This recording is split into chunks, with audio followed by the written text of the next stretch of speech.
ಕಾಲ ಭೈರವಾಸನ ಕೈ ಮುಂದೆ ಮಾಡಿ ನಿಧಾನ ಕೂತ್ಕೊಳ್ಳಿ. ಒಂದೊಂದೇ ಕಾಲು ಮುಂದೆ ಚಚ್ಚಿ ತಲೆ ಮೇಲೆ ಕಾಲು ಹಾಕಿ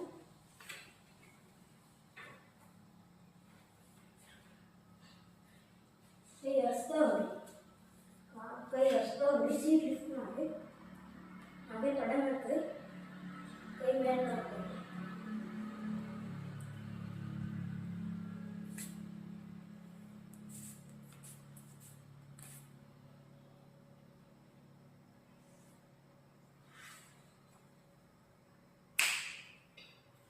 ಇಳಿಸಿ.